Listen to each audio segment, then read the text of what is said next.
Hello, everyone. Thank you for tuning in. I am JayLee. This is JLeesCorner. This is my review for, girl, what is this? This is Queen Sugar Season 5, Episode 2. Okay, if you have not done so already, please come over to subscribe to my channel and become a whole JayBird, dun, dun, dun, dun, dun, and all that goodness and stuff, okay? You can also like this video, hit the like button, comment in the comment section. You can also share it on your social media by hitting the little share button. You can also follow me on IG and Twitter at J_Lees_Corner. The link to all of my social medias is in the description box below and stuff, okay? Also remember to relax, to relate, to release, to center yourself and everyone around you, okay? Also always inhale and exhale, because sometimes you need that release and whatnot, okay? Let's get into this episode. Tomorrow, which is Thursday, we will be on Niecy's channel to do the ladies' first panel to chit-chat about Queen Sugar, about basketball wives, about Love and Hip Hop the reunion, about Married at First Sight, and about sisters, okay? I am still going to review Married at First Sight on my own channel, but the panel discussion about it will be on Niecy's channel tomorrow, which is Thursday, at 8 p.m. Central, 9 p.m. Eastern Standard Time. Okay, let's get it started. Now, we do see Darla and Ralph Angel sitting at home, chit-chatting, making their little wedding plans or whatever. She wants this and that with the wedding and the engagement party and all the beautifulness of a wedding, okay? She wants her dream wedding. And Ra is perfect. Y'all know I call him Ra. They call him Ra too. For what? Ralph Angel. So Ra is fine with Darla having her dream wedding, and she like, okay, if you are okay with me having a dream wedding, I want you to get a dream honeymoon. So like, what do you want us to do for our honeymoon? And she was like, I don't really care. She's like, no, baby, what do you want for our honeymoon? You know what? I would love to go to New York. Okay, go to New York, see a little fancy show. I've never been to New York and been to one of them fancy Broadway theater. So, he wants a simple honeymoon in New York City, okay? Okay, so that's the plan. We're going to go to New York and see a show, okay? But again, as they talk, he can see her face. She's a little bit worried because, he is worried because the whole farm thing trying to be taken, this all the foolishness going on with the farm, with the land and all of that or whatever. And he like, look, right now, the city may want us to be worried about stuff. However, about the harvest and the farm, but we not gonna be worried about that at all, because we get to choose how we deal with stuff, and we can choose to deal with it in a better way. And Darla, you're right. You're right. No one can steal our joy unless we let them. I'm like, yes. That is the absolute best way to think about things or whatever, okay? So we later on see, Darla and Blue sitting around playing chess or checkers. I can't think which one it was. And, Ralph walk up or whatever. Darla lets them know that her boss is putting her up for promotion. She has an interview for a new management type position, and she's very happy. But she's also nervous and worried. And he's like, you got that job. It's for you. Don't even fret, my pet. It is for you. Claim it in the name of Jesus, okay? And I'm like, cool. It's so nice, a good thing to see both of them encouraging each other, the love of it all, okay? Now, we then see later on, because she's nervous about it, she meets with Charlie.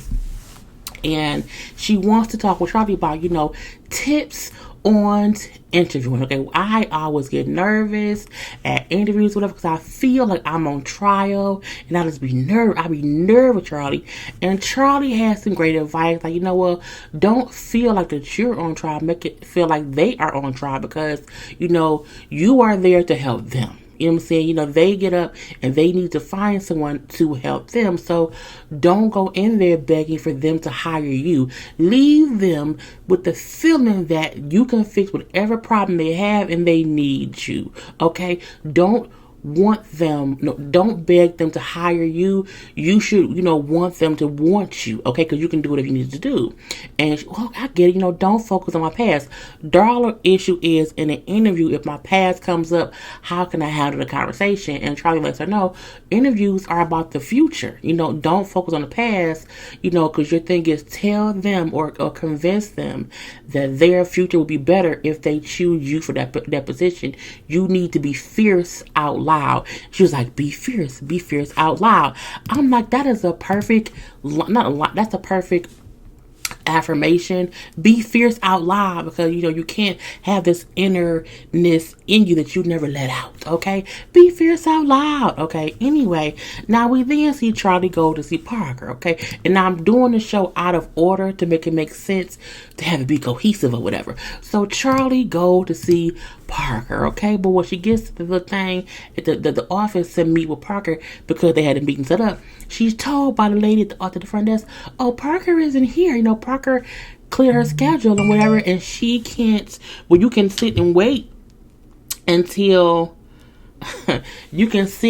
until I figure out what went wrong, because again, I don't have anything on the schedule for her like that or whatever. And she was like, what? Look, my time is just as important as Parker's. I will not be waiting at all. And a phone call is proper protocol. This is substandard and unacceptable. And let Parker know. And then she walks away. Her thing is, you had me come here knowing she wasn't here. How did you not call and tell me that Parker ass was not here? If Parker cleared her schedule, why wasn't I told? I wasted my time. Come here. Anyway, she then leaves and whatnot, and she calls Nova. I think Parker's up to something. I don't know what, because we had a meeting, and then she canceled everything, and she gone or whatnot. I'm gonna figure out what she's up to, whatever. And okay, that's fine or whatever. Nova is at home getting dressed for what? She's getting ready to meet Calvin's family. Okay, his uncle, his granddaddy, his mom, his children, and she is nervous because she's a black woman, he's a white man. He cheated on his.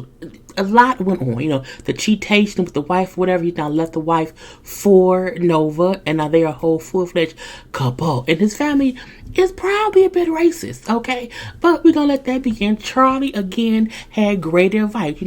You just be the queen that you are, okay? Stay calm no matter what they try to throw at you, okay? And she's like, what, you right or whatever. Now when Charlie gets home, she makes a little phone call or whatever, and she's talking to whoever it is at the airport who's giving her information on Parker. He Parker left late last night. Parker took the last plane to New York. Okay, she did not have any luggage, just her carry-on, and she don't have a return flight booked just yet. But the airport is kind of crazy and not as busy now because this whole virus thing, so I don't know. But again, she now know Parker out the blue left to go to New York last night and did not pack no luggage, just took her carry-on, okay? And again, it was the last flight out to New York. Boom, pow, pow, okay? Now, we do see Hollywood. Hollywood is at his spot that he's, making up whatever. He is, is it called the real spot? I think it's called the real spot. And he's still putting together to Prosper's helping up, whatever. He's stocking up on books on mental health and health and the financial. There's all these things that anybody could want to read up on, mental health, financial health, and all that stuff and whatnot, okay? And Prosper brings up this place is going to be needed. Like, people are going to need somewhere to go when times get rough. You know what I'm saying? Prosper is worried about the virus coming to town or whatever. So again, when things get rough, people are going to need somewhere to come to talk about the issues and get their feelings out or whatever and have support. So this place, this is the real spot, is a great place. And how you if things go crazy or whatever, if the virus come here, you know what I'm saying, we will protect you. Because Prosper's an older man with ailments. And again, when it first started off, it's taking out old people. Okay, now we later on see him and Ivy, since sitting around the place or whatever. She bought him a little sign that say the real spot or whatever, and she's very proud of him. Proud, happy he's opened up his first new business pretty soon or whatever. And they drink some wine and celebrate. And then later on in the episode, they meet up at the real spot or whatever, all dressed up and stuff. And they dress up in what they wore like the first time they dated or whatever, 18 years ago. And again, they reenact how the first date went, how much mouth Ivy had towards him, and how she can't believe he put up with all her shenanigans, back in the day. He said, I was all here for it, baby, and I still am, okay? And they in love and cute, and they, gonna still be together, and they still proud of each other and all that stuff and whatnot, okay? Cute, okay? Now we then see Charlie gets a call from Micah. Because Micah is having homecoming. Well, he's at, but his school is having homecoming, and Davis, his daddy, and Charlie are going to see him there, whatever. And he said, meet me on the quad. Don't come to my dorm. Meet me on the quad at this time and whatnot, and I will see you when I get there. Now, Davis and Charlie get there. Davis is so cute. I mean, he's an asshole who cheated. Okay, and all that stuff, but still, he is, happy to be there for his son or whatever. And they sitting around like, where's Micah? We can't find Micah. Where could Micah be? Where is our son? And I'm like, yeah, where is your son? Because again, Micah still has not told them that he pledged a fraternity. And as they sitting around, they see, the people of the new Gamma Nu. What? Or whatever. And they're enjoying the show of all these masked people doing a little step show, introducing themselves or whatever. And then one of them walk up, and who is it? It is none other than Micah, their son. And both Davis and Charlie both look shocked. Davis' shockness wore off after like 2 seconds. He looked more shocked, like, why didn't you tell me he pledged or whatever? She said, I didn't know. Whereas Charlie's shockness lasted a little bit longer. She just like, what is he doing? What is he doing? You a whole Showtime Gamma Nu. What? I don't think it's called Gamma Nu. I'm gonna call it Gamma Nu, but I'm gonna leave that be. Anyway, as he's, doing a little dance, whatever, having fun with his Pledge Brothers, he noticed his girlfriend is across the quad talking to the dude who owned like a little fruit stand. Was it a fruit stand? I don't know. He owns a cart that has food and drinks or whatever. And he's like, okay, she over a little bit too long, okay, whatever. So he then started dancing with his frat brothers and the other, sorority people or whatever. And she sees him, like, getting down to get down with a couple of the girls who are part of the sorority.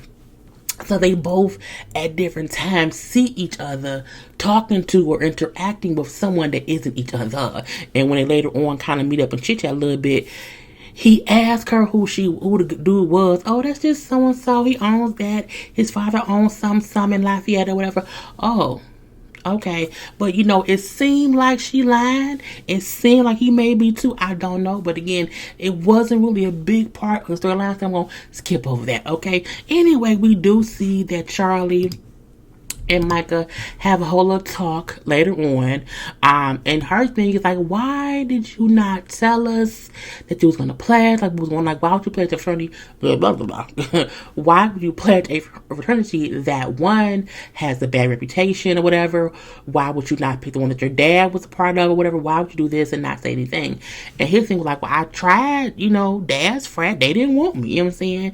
And when she suggested, well, why did you call us? We could have, made some calls. So he's like, no, I am 20 years old. I do not need to get y'all permission, or I don't need help from y'all to do everything or whatever. And not only that, I am happy where I am. My frat, we are not that bad. Like, the frat we have isn't really, the right thing or whatnot. We do really good things or whatever. And I need you to know that I don't need to consult with you each time I have to make a decision. Like, I'm a child. Like, I am 20 years old. I wish you could respect that. And she, okay, son, I will do my best to respect your boundaries, okay? And I like that Micah expressed himself. Okay. And Charlie heard him out. And I feel like we now know, okay, it's probably been a good year or two since the last season. So the time span is like a year or two. Because he's 20 now. He was still like a senior in high school before. So I feel like it's been 2 years since, it all went on and whatnot.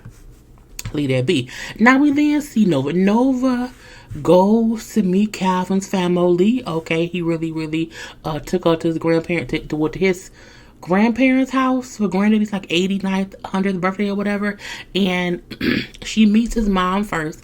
Mom was like, Nova, you're more beautiful than Calvin experience. No, girl experience explained. Mom was very welcoming. Very nice to know him, saying welcomes her with Oprah. Even say we can have a little girl chit chat later on. So mom is welcoming. Grandpa had like a little weird look on his face. I don't know if it's because he was old. It could be racist or what, but he had a weird look on it. But he wasn't like rude. Okay, he wasn't rude to her, so that was a good thing going now. Okay, we then see she meets the youngest daughter who was receptive. You know what I'm saying? Calvin gave the daughter a little necklace, and she loved a little necklace. And he said, yeah, Nova picked out. Oh, I love my necklace, Nova. I like your dress, too. I like your dress, too. So, again, she was receptive to Nova, whatever. Now, the teenage son, not so much. He wasn't rude. He wasn't nice. He just said, hello, all right, gotta go. And he was he was dismissive. He was dismissive, like, hello, okay, I'm done. And probably because my dad and mom were a couple, you're the new woman. I may not like you, whatever, but I like that he was like, bitch, you know what I'm saying? Because some kids can be real rude, whatever. We then see the ex-wife enters the building, okay? And she's like, oh, you did not tell me she'll be here. He said, I didn't know, which means the white folks invited her, okay? And then, no, it's okay. It's fine. I can handle it. And Nova is handling things with grace. Okay, now here come Haley, who's the wife, the ex-wife. Haley come over. Hey, Calvin. Hey, is it Nova? Nova, right? Bitch, you know her name. You know her name, okay? Well, yeah, I heard you met my kids. She's like, yeah, I did meet your kids. They're really nice. They're great kids. Oh, yeah, well, thanks. Even though you tried to destroy their family. I'm looking like, hey, this bitch go. Now, this is my thing. Does the ex-wife have a right to be upset with the woman who ruined her marriage and made her husband, leave her or whatever? I get she has a right to be upset. However, the way she went about things did not sit well with me, okay? And when she brings up how, Nova ruined their family and took the husband away from her and the father from her kids, he said, all right, time to go. Let's leave. So they tried to walk away. She then say, Nova, how does it feel to be the other woman who came between a man and his family? We're leaving. Shame on you, is what Calvin there responded to Haley with, okay?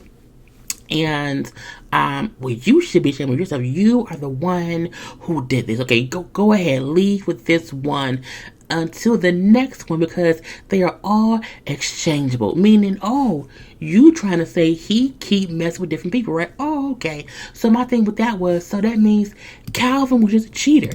Calvin had been consistently cheating on you with people, and now you mad at Nova?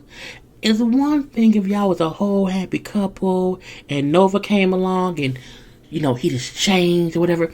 But you saying, leave with this one until the next one means, there would be somebody else. And which means you knew you weren't the only one. She made me mad, okay? So she then, at this point, when she said these things I'm about to say, is what made me say, fuck you, okay? He should have left your ass. She then said, you do know that Calvin has a type, okay? He really likes the dark-skinned girls. The darker the berry and all that, but you are skinnier than the others, okay? The other ones, he likes them thick, with big butts that poke out. I said, bitch, he likes the dark ones like you? I was like, punch her in the throat, okay, all up and through. And no, girl, when she look, Noah's like, what? And you see Calvin look like, I can't believe she said this. And Nova's, watch yourself, Haley. Nova handled herself perfectly in these instances, because she could have went off. You know what I'm saying? Because I get Haley being upset. However, when your husband has not been faithful with other people, you can't want to treat Nova bad because she's the one he chose to finally leave you for. He had already been leaving you and showing you he didn't love you anyway. So it made me mad that she tried to take her frustration out on Nova. Not saying Calvin ain't shit for being a cheating ass husband, but I feel like Calvin's family liked white people and did not like black people. So Calvin's probably always liked, black women, but could not marry one because of the family. And he kept cheating because he was married to who he did not want to be with. And I'm not making an excuse for him. You should not cheat. But I'm saying that sometimes white men who want to be with black women but can't because they were his family, then cheats on their white wife with black women because they can't marry one. And it's like he finally said, fuck y'all, I'm going to be with who I love, and I love Nova. And Nova accepted. She accepts it. But Haley, did you think you were the only one, sugar? Don't call her sugar. Don't call my Nova sugar, bitch. Made me mad. And Calvin said, yes, she is the only one. Okay, the only one I have ever loved. Okay, all the other ones was passing time until she would have me. And I was like, oh. And the whole time, Nova looking like, okay, this is all new info, but at least he's standing by me. Let's leave it whatnot. And now white woman Haley is up there crying white tears, upset because she started a damn fight that she could not win. Okay, at the end of the day, the blacker the berry, the sweeter the juice, and Nova has all the juice. I was like, oh bitch. Anyway, we then see Nova and Calvin walking or whatever the following day. And the scenery of them walking, where is it? I had a photo of it. It was a beautiful, look at this, okay? Look at this. I was like, look, I just love the sky of it all, okay? The sky of it all. But they walking and talking, Nova and Calvin. It's like the following day. And he can feel like something's wrong with her, whatever. And she's like, well, yesterday was exhausting, guys. It was exhausting, you know what I'm saying? A lot went on. Okay, well, let's talk. Well, let's talk over and then fine. She's like, well, how many black women have you been with? I'm saying, how many? Well, like in my lifetime? A few. Why have you never told me that? I cannot believe that you did not tell me that. Like, was Haley right? You have a whole black woman fetish? I do not want to be with someone who would objectify black women. I don't want that. He's like, Nova, stop. Okay, look, I love you for you, okay? It has nothing to do with the fact of me having a thing for black women. I love all women. I like all kinds and types of women, okay? But I love you, okay? I love you. Okay, well, fine, but there were others before me. He's like, well, yeah. Just like before me, you have also been with other men. And when she asks him that, like, oh, I'm not your first black woman, I do feel like you can't say that as in a white man can only love you for you and not because of your skin if he's never dated someone black before. I didn't like that indication of it all, but I get her asking that based on what Haley's punk ass said before or whatever. But he like, I love you for you. I have only loved you, okay? And I will spend the rest of my life telling you that and anyone else who needs to hear that, and it won't change how much I care for you. I want everything with you, Nova. And then they hug it on out. Come on, we're hugging on out. Hugging on out. And whatever. So we then see a couple of scenes and whatnot. Okay, we see Darla at home in the mirror. And she's crying, but talking to herself. And she's kind of empress. She's trying to be fierce out loud. And she's trying to express, hi, I'm Darla. And you want to hire me as your next manager. Okay, she didn't check. I checked myself. Anyway.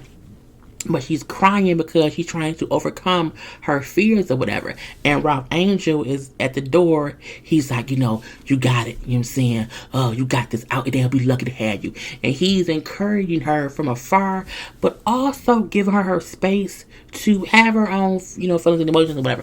It was real cute. Okay, we did see Charlie on the phone talking, okay, with the other city officials about COVID coming to town and what they would have to do and how other states are doing this and doing that, but they don't want to wait to the state does. So they want to move quickly because, again, they want to be prepared. So, everything will have to shut down for at least 2 weeks. So this is the start of the COVID madness or whatever. Okay. So, so we see like Nova and Calvin. We see, Darla and Rod, and they're both in their homes separately.